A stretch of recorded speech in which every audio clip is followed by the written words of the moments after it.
Hey guys, a lot of people ask me how I pick my stocks and how I know which stocks to look at. So I'm going to go over all the filters that I use and the stock screening criteria that I use in this video. If you don't know what this tool is, you need to first watch my other video called Ultimate Screening Tool, Stock Screening Tool. This is equity feed and you need to have it. It's going to change your trading and it's free.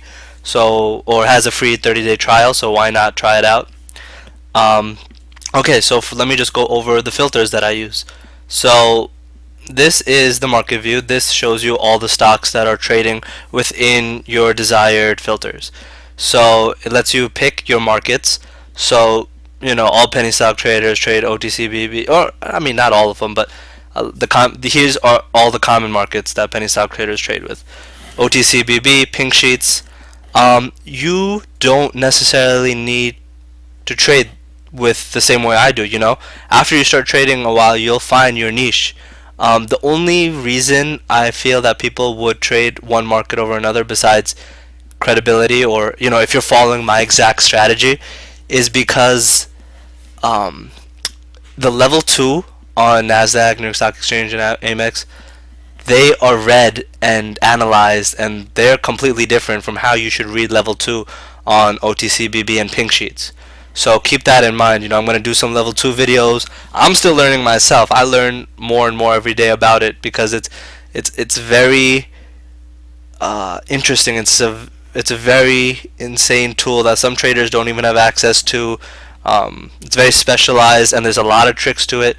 People can hide and manipulate the tool to an extent, but you can also learn how to utilize that manipulation. But in general, just know that you can select the markets here. I use all of them because I just know the differences, so find your comfort zone, but these are the ones I use. Then stock types, whole bunch of different stock types. These are the ones I trade. Regular securities. I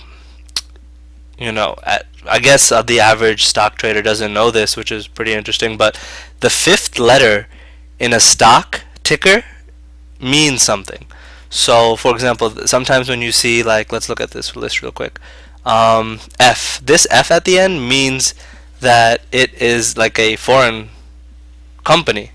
So, that's why some are 4 letters, some are 3 letters, some are 5 letters. So you should know this. I mean, I guess it's not essential. I learned it later on, and I was still making money before I knew this. But just useful information. So I only trade regular securities. Stock split, delinquent, foreign ones. Foreign, again, if you're trading foreign ones, you need to understand the fact that they are foreign. That means they have different laws. So if you decide to dig into the SEC filings and read their financial statements, they're probably unaudited. They might follow different accounting principles than we do here in America. So just pay attention to that.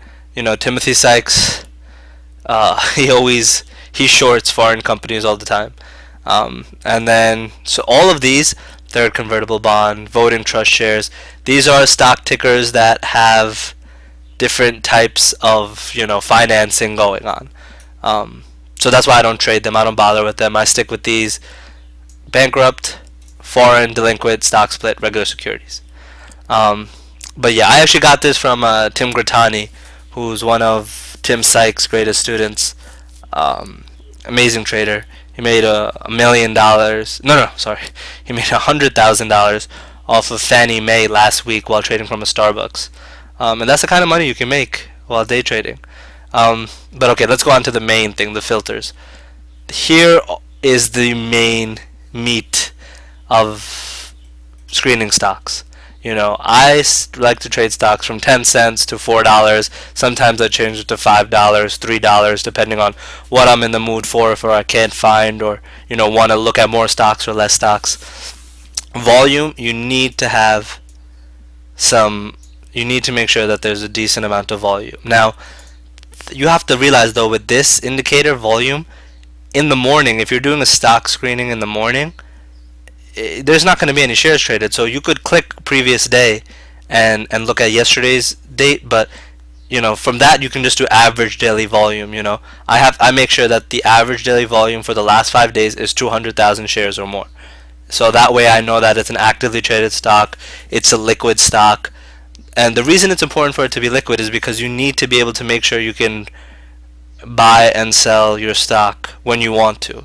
There's nothing worse than trying to sell your stock at a certain price and it taking forever, because even if the stock is going for the price you want it to, if there's not enough volume being traded, you're not going to be able to exit your position. And there's hundreds, thousands, maybe even tens of thousands of stocks and penny stocks, and only a handful of them get traded every day. So you want to make sure that you're trading the ones that are actually being actively traded, because there's nothing worse than being stuck with the penny stock. So that's why average daily volume is important. This is the one that I run at the end of the day. So I need to make sure that day too, there was that much volume traded. Trades, again, this is important, and I would recommend that if you're smarter than me, which you all should be,